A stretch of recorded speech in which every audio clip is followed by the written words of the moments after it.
It was the year 2012, and everybody was ready for the London Olympics. As usual, most of the big brands were competing to get the title sponsorship for the Olympics. Some of the notable big brands were Adidas, Nike, P&G, McDonald's, among others. In the end, Adidas managed to secure the title sponsorship, paying a huge amount of $150 million. With this victory, Adidas sat with the Olympics committee to put forth various rules and restrictions for the non-official sponsors. Some of the rules were so hard that not just Nike but any non-official sponsor were forbidden from featuring any of the Olympians in their ad campaigns. They were even prohibited from mentioning London Games or even using an image containing the Olympic rings. Any references to London or 2012 were not permitted in the campaigns. Words like London Olympics, Summer Olympics were not even allowed. Also, the Olympic Organizing Committee members were forbidden from wearing t-shirts from unofficial sponsors.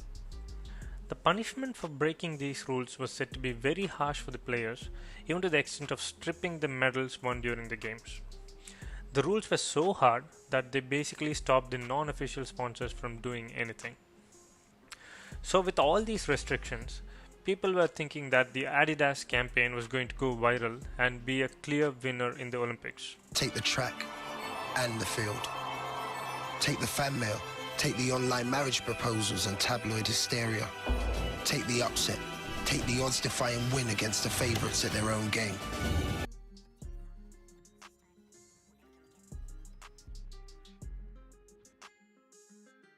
But there was a hidden twist, and it turned out Nike out of nowhere emerged as a clear winner.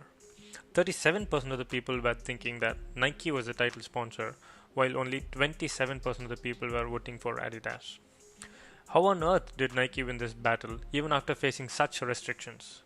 And how did Adidas lose even after paying $150 million and becoming a title sponsor for the event? This is where the power of marketing comes into play.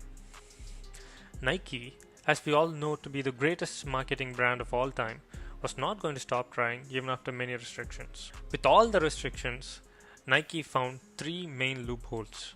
The athletes were restricted from wearing t-shirts from non-sponsors, but were not restricted from wearing Nike shoes or any other brand shoes. Nike used this loophole and asked the athletes to wear Nike's Volt shoes.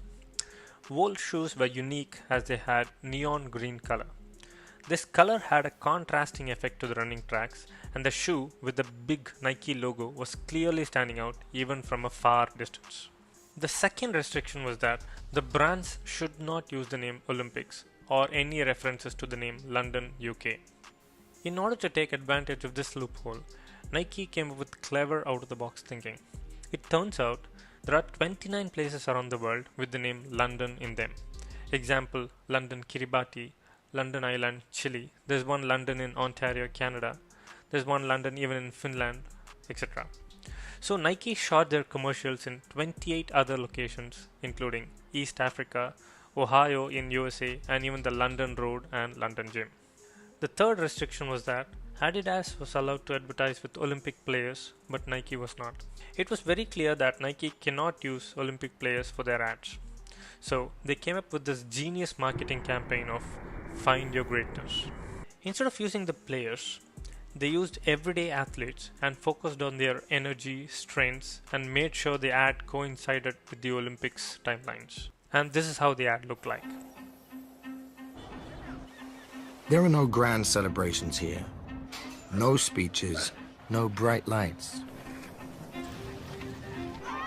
But there are great athletes. Somehow we've come to believe that greatness is reserved for the chosen few, for the superstars. The truth is, greatness is for all of us. This is not about lowering expectations. It's about raising them for every last one of us.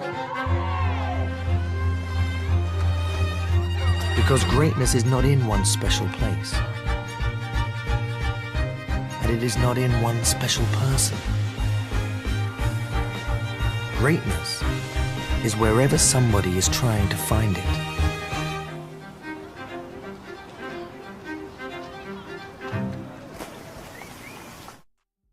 This commercial was played in 25 countries, and it was a huge masterstroke by Nike to outwin Adidas. After the Olympics ended, this was the result of the campaign. Nike had an overall 59,000 online mentions, while Adidas only had about 26,000. In the Twitter space, Nike had around 16,000 tweets, while Adidas only had about 9,000. Nike had 5 million views in YouTube for its Find Your Greatness campaign, while Adidas only had 3.2 million views for its campaign. They even checked with the people to see who they think was the official sponsor. 37% of the Americans thought Nike was the sponsor, while only 27% thought of Adidas. This brings Nike out as a clear winner. Nike even connected the marketing so well that the neon color wool shoes were clearly visible on the players, and they were the first to be seen in any of the Nike showrooms during that time. This enabled the customers to connect well with their Olympic heroes by buying their favorite shoes. And this is the story of how Nike cleverly outsmarted Adidas with its genius marketing strategy, even when the odds were totally against Nike's favor.